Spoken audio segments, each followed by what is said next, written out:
നന്ദിയുണ്ട്. ഇന്നോളം എത്തിയ ഞങ്ങളുടെ ഈ സുവർണയാത്രയിൽ നിങ്ങളുടെ ഓരോ ആഘോഷങ്ങൾക്കുമൊപ്പം ഞങ്ങളെയും ചേർത്ത് നിർത്തിയതിന്.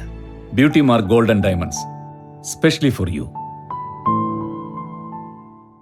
കരിപ്പൂർ വിമാനത്താവളത്തോട് ചേർന്ന ക്രോസ് റോഡ് അടയ്ക്കുന്നതിന് മുന്നോടിയായി ഗേറ്റ് സ്ഥാപിച്ചു. പകരം റോഡ് യാഥാർത്ഥ്യമാകാത്തതിനാൽ ആശങ്കയിലാണ് നാട്ടുകാരും ഇതുവഴിയുള്ള പതിവ് യാത്രക്കാരും.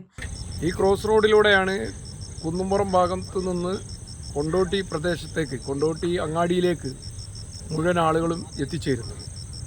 ആ വലിയ രീതിയിൽ ആളുകൾ ഉപയോഗിച്ചുകൊണ്ടിരുന്ന റോഡാണ് എയർപോർട്ട് അതോറിറ്റി അടക്കാൻ പോകുന്നത്. 2 ദിവസം മുമ്പ് കളക്ട്രേറ്റിൽ വെച്ച് ചേർന്ന എയർപോർട്ട് അതോറിറ്റി ഉദ്യോഗസ്ഥരുടെയും കളക്ടറും സ്ഥലം MLAയും MP യും നഗരസഭാ അധികൃതരും ഒക്കെ കൂടിയ യോഗത്തിൽ പ്രത്യേകം MLAയും MP യും നഗരസഭയിലെ അധികൃതരൊക്കെ ആവശ്യപ്പെട്ടതാണ് നിർമ്മാണ പ്രവൃത്തിയുടെ അവസാന ഘട്ടത്തിൽ മാത്രമേ ക്രോസ് റോഡ് അടക്കാൻ പാടുള്ളൂ എന്നുള്ളത്. കാരണം ഈ ക്രോസ് റോഡ് അടയുമ്പോൾ ബദൽ ഒരു റോഡ് സംവിധാനം ഇതുവരെ അതിൻ്റെ നടപടിക്രമങ്ങളൊന്നും പൂർത്തീകരിച്ചിട്ടില്ല.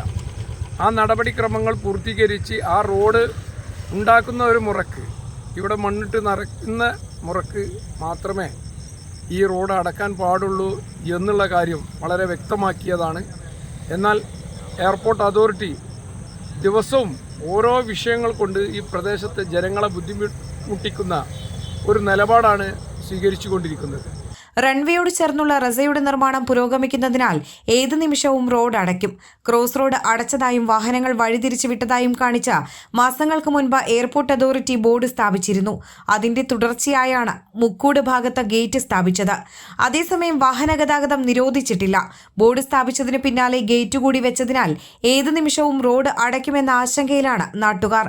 ജനങ്ങളെ പ്രയാസപ്പെടുത്തിക്കൊണ്ടുള്ള കാര്യത്തിൽ നിന്ന് അധികൃതർ വിട്ടുനിൽക്കണം എന്നാണ് ഞങ്ങൾക്ക് ആവശ്യപ്പെടാനുള്ളത്. വിമാനത്താവള വികസനത്തിന് സ്ഥലമേറ്റെടുക്കൽ നടപടി തുടങ്ങിയതു മുതൽ നാട്ടുകാർ ചൂണ്ടിക്കാട്ടുന്ന വിഷയമാണ് ഗതാഗത മാർഗം. ക്രോസ് റോഡ് ഇല്ലാതാകുമ്പോൾ പകരം റോഡ് നിർമ്മിക്കാനായിരുന്നു സംസ്ഥാന സർക്കാർ തീരുമാനം. എന്നാൽ റോഡ് നിർമ്മിക്കുന്നതിനുള്ള നടപടി നീളുകയാണ്. പകരം സംവിധാനം കാണാതെ നിലവിലുള്ള വഴി തടസ്സപ്പെടുത്തരുതെന്ന് നാട്ടുകാർ ആവശ്യപ്പെട്ടു. നഗരസഭാ വൈസ് ചെയർമാൻ അഷ്റഫ് മടാൻ, സ്ഥിരം സമിതി അധ്യക്ഷരായ KP ഫിറോസ്, A മുഹ്യുദ്ദീൻ അലി തുടങ്ങിയവർ സ്ഥലത്തെത്തി. പുതിയ റോഡിനുള്ള നടപടി വേഗത്തിലാക്കണമെന്നും പകരം സംവിധാനമില്ലാതെ വഴി അടയ്ക്കരുതെന്നും ഇവർ ആവശ്യപ്പെട്ടു. എയർ1 ന്യൂസ്, കരിപ്പൂർ. സാധാരണക്കാരുടെ കുടുംബ വസ്ത്രാലയം ഷാദി സിൽക്സ് ഇനി കൂടുതൽ സൗകര്യങ്ങളോടെ മികച്ച കളക്ഷനും വിശാലമായ പാർക്കിംഗും.